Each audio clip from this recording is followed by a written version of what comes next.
What is going on, guys? Jason Burke here, Styles Clash for Life, coming at you on YouTube. And today I've got another edition of The Drive-In, where I watch recently released films and tell you guys whether they're worth watching, worth waiting for, or worth skipping altogether. Today I've got a pretty controversial one that came direct to streaming. It is a sequel in a long-standing horror franchise.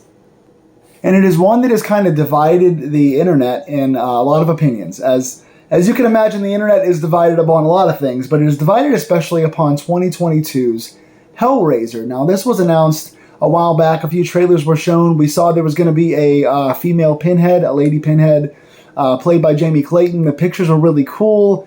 But of course, Hellraiser has let us down for a while now as far as the sequels, especially those later direct-to-video ones that are just absolutely god-awful.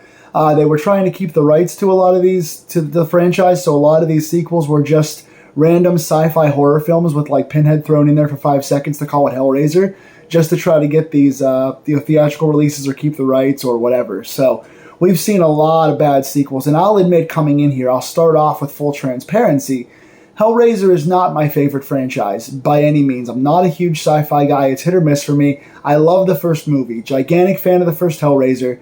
After that, people tend to love 2 and 3. I think 2's okay. Just kind of average for me. I don't like anything from 3 on. So 3 through like 9 are not my favorite. So I'm not coming in with the same investment to this franchise or excitement as I would with Halloween, Nightmare on Elm Street, Friday the 13th, stuff like that.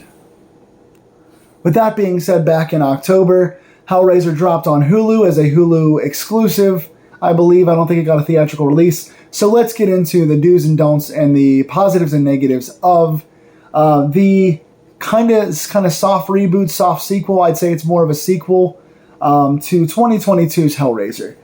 This was written by Ben Collins and Luke Piotrowski, directed by David Bruckner of The Night House and the later VHS movies like 94 and 99, starring Odessa A'zion. I hope I'm pronouncing that right, Odessa. I apologize if I'm butchering your name. Odessa A'zion. She plays Riley.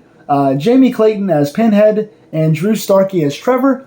And this movie, essentially, the pros, and again, we're going spoiler-free here, no spoilers. It's a fairly new movie, so go check it out on Hulu if you want to see the movie. Spoiler-free today, but basically, the characters of Odessa A'zion, Riley, and Drew Starkey as Trevor, they basically, Riley is a recovering addict, and she rehooks up again with her old kind of boyfriend that she met through NA or AA or one of those recovery programs. And so Riley and Trevor are looking for adventure. They're looking for something to make them feel alive. They're looking for quick cash and a way to better their situation financially and locationally. So they go out to a warehouse to kind of see what kind of loot they can find. And they come across a mysterious puzzle box, and you know where it's going from there. They unleash the portals to hell. So that kind of gets us into the regular Hellraiser lore. Right away, I'll say one of the biggest positives for me is coherence. Again, if you've watched a lot of the later sequels, they're just random sci-fi films. They throw Hellraiser in there. Pinhead and the Cenobites are thrown in there just to call it Hellraiser. There's no connection to the earlier movies, and there's really no reason for it to be called Hellraiser. It's just random movies that are trying to get buzz by using the Hellraiser title. And the earlier movies really don't have a ton of coherence. The first one's very easy to follow. I love the first movie. It's a classic. Go check that one out. But I feel like even the earlier sequels that are considered better and that are still in theaters, like 2 and 3, they don't have a ton of coherence. They're meant to be these dark Clive Barker ambiguous kind of things. Based on the Telltale Heart? Not Telltale Heart. The Hellbound Heart. The Telltale Heart, wow, that was a big, weird, random mishmash there. Hellbound Heart from Clive Barker is a very dark, macabre, poetic kind of Edgar Allan Poe meets Cthulhu type story, a bunch of stories. And the movie kind of follows that narrative, but the earlier sequels, while they're more coherent than the later ones, and they at least have purpose to be there, I feel like they're kind of hard to follow, and they kind of get lost in the dark dimensions and the sci-fi stuff, where it loses me as a fan. I know sci-fi fans like those. I'm not that big into those. This story did have coherence. You could follow it. You can say a lot of things about the storytelling and the style, and I will. I'll get into those. But at least you could follow the story. You knew where the characters were coming from. You could empathize with Riley. You can empathize with her brother who was looking out for her and trying to get her on the straight and narrow. You can empathize with the boyfriend who was bad for her, but she still had passion for you could kind of find some threads there. And when you get to the twists later on in the story, you understand where they're going, you know? I could partially call some of them a mile away, but at least they all make sense. They all fit there. They don't lose you as much in that dark storytelling as they do in the early films, or in the coherence as they do in the later films. So coherence was a big positive for this one. Cenobite look. I love the Cenobites in this movie. I love how they all look. The Chomper, the teeth chatterer guy, he looks really, really good. Jamie Clayton, obviously, they used her promotionally early on. She looks amazing as Hellraiser. I know some of the people that aren't as progressive were going, oh, a woman and being Pinhead, oh my God, what are you doing? Like, if you're not going to get Doug Bradley, this is a really good choice. I can totally see a woman playing this role. Again, if you're going to recast Doug Bradley in that because he's getting older and you're trying to do something new, Jamie Clayton had a great look for this. The effects, the makeup effects were great. When they use effects for the kills in different places, those are usually good when they're practical. Big difference in practical and CGI. But the practical stuff in this movie, from makeup to effects, are all very good. So hats off to those guys. Because the Cenobites, a lot of times with creatures like this, you can overexpose them and they can look silly. If there's masks or bad effects or CGI, you can overexpose them. They didn't overexpose them. When they held the camera on the Cenobites and the antagonists in this movie, it looked even cooler because you're looking at the makeup and you're really appreciating how dark and cool it does look.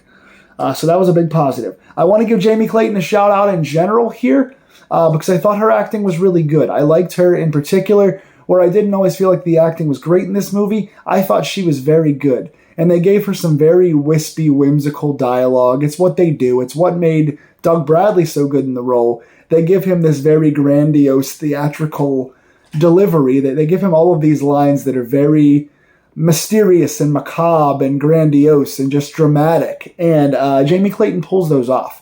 I wish they had given her more to do and kind of some more stuff to say to give the character a more well-rounded base. I know you would lose some of the mystery in that, but at least you would give her more to do because she was really good, and I kind of want to see her have some longer scenes. My complaints with some of the Hellraiser sequels is that because the Doug Bradley Pinhead character wasn't meant to be a focal point, it was supposed to be all the Cenobites together, and Pinhead was just one of the Cenobites.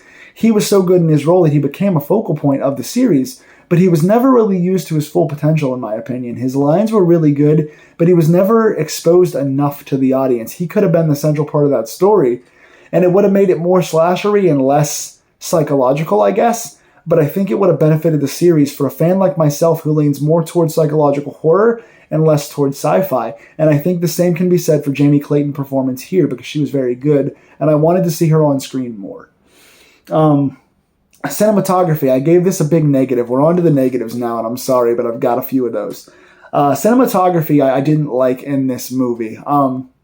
Number one, for a sci-fi film that you can do anything with, right? This is almost a Twilight Zone kind of movie, right? You can kind of take this anywhere you want it to go. It's based on other worlds and other dimensions and going back and forth and dreams and all this Freddy Krueger meets Edgar Allan Poe stuff.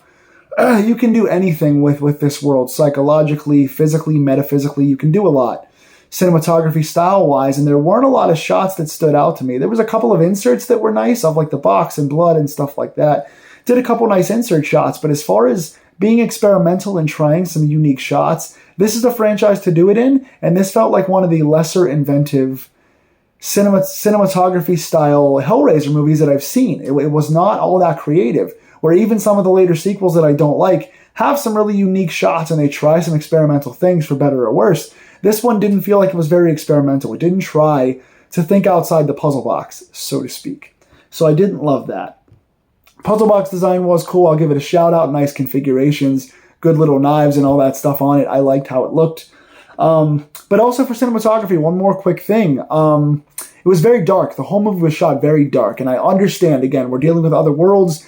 This movie is meant to be a Clive Barker dark style movie. I don't like the way it's shot. When a movie is physically dark, when the screen is dark, right? When the apertures are low and there's not really a ton of color and it's just meant to be kind of a drab, dark, tense situation, I don't often feel the tension.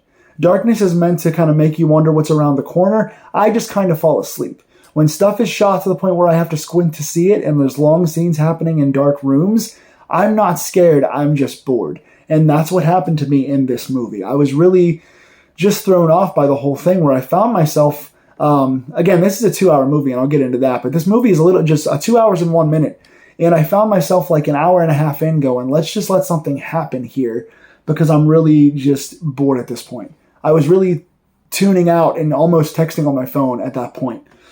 Again, runtime is the next thing. I'll go right into it. 2 hours and 1 minute. You don't need an over 2 hour Hellraiser movie. I know that it's sci-fi. I know there's a lot of places you can go. This didn't go a lot of places. This was kind of a one-note movie. This was a straight-ahead movie, which, again, helped for the clarification. It made it pretty easy to follow, but you don't need it to be this long, because the pacing was kind of dreadful to me. I didn't like the pacing at all in this movie, and I think if it had been an hour and a half, an hour and 25, and you could have shaved down some of the in-between stuff, and you could have gotten specifically into the characters, because there's a lot to do with the character of Riley, played by Odessa. There's a lot of layers you can put in with her and her brother and her brother's boyfriend and her boyfriend. You could have done a lot with the friend group here and the psychological de-evolution as they start seeing other worlds come to life in their world. It could have been a really good psychological movie. And by going just kind of the sci-fi route, they drug a lot of scenes out, and the pacing, especially in the middle, like the first 10 minutes were really good, and the last 10 made a lot of sense. And then kind of the middle hour and a half, hour and 40, were just like, what are we doing here? It felt like nothing was happening.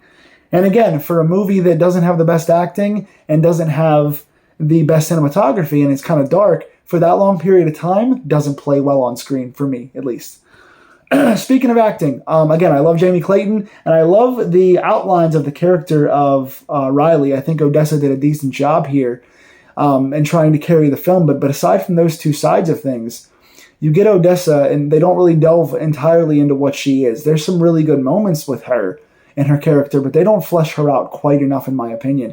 And they don't spend a lot of time, aside from her brief touching on other relationships, they don't spend a lot of time with the other characters. So aside from in relation to what they are to Odessa, or to Riley, you don't really get anything else about the other characters. And when they're just lining up to die, it doesn't really matter. So the slow pacing and dark cinematography are not aided by the fact that the acting in this movie, aside from Jamie Clayton and the occasional moments from Odessa, aren't really good in my opinion. I wasn't really invested. And that is one of my next points. Investment in characters. Again, when you're doing a movie like this and people are dying and you're getting a psychological, oh my god, what is happening?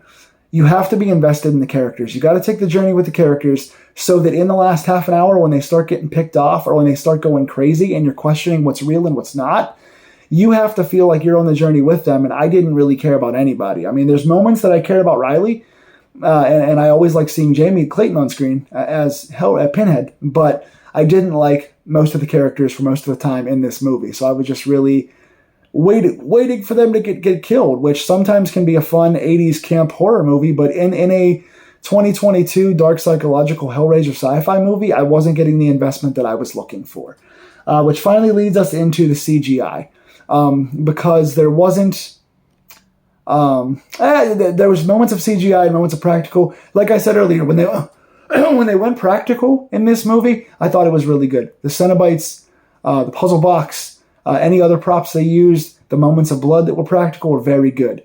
They used a lot of CGI stuff, which I understand because Hellraiser is kind of a CGI style film because it is so otherworldly and so sci-fi based that you need some CGI in this. The CGI, in my opinion, didn't look very good, especially when matched up against the practical, which they used at other spots in the film. So you see a lot of these moments when Pinhead's being drifted off or someone's being killed and moved around, and it looks a little fake to me and takes you out of the moment. So that for me altogether, if you can tell, I was not a big fan of this movie. I know some have called it one of the worst movies of the year. Others have called it the second best sequel in the franchise. And I think that's because they're let down by the last 10 years or 20 years of bad Hellraiser franchise movies. So yes, I do think this movie had more coherence and more nice moments than some of the later sequels. So if you want to see a more professionally done, more coherent addition to the Hellraiser franchise, you'll like this. If you like the Hellraiser movies and you just want to see less CGI and more serious, you'll get that in this movie. Hellraiser fans will probably like this one, especially if they're used to the last 5 or 6 being garbage. I think you'll like this more than those. If you're not terribly a Hellraiser fan, or if you just love the original like I do, and you wanted to see something like that, you will get a better told story, but it will be a long, slow-paced, dark, minimally acted, sometimes CGI story. So for those reasons, for my lack of investment in character, for my slow runtime, for my lack of investment in a lot of the series, and really Jamie Clayton being minimalized and being the biggest part of the story that I wanted to see, I give this movie a 4 out of 10. So maybe that's a little harsh, a little below average for me. Again, not a big Hellraiser fan, wasn't thrilled by this. What'd you think? Are you a fan of the series? And if so, did you like this? Are you new to Hellraiser and checking this out for the first time? What did you think? Please tell me in the comments below. Please like, share, and subscribe. Easy for me to say. Like, share, and subscribe this video if you like these 2022 horror films. I've got a whole year's worth on my channel. I've reviewed about 10 other 2022 horror films on this channel, and I've got a few more to go. I'm doing a few more in the coming weeks. But what'd you think of this? Please tell me. And any other films in theaters or on streaming this year that you would like me to review, please tell me in the comments. Stay scared, and I will see you guys soon.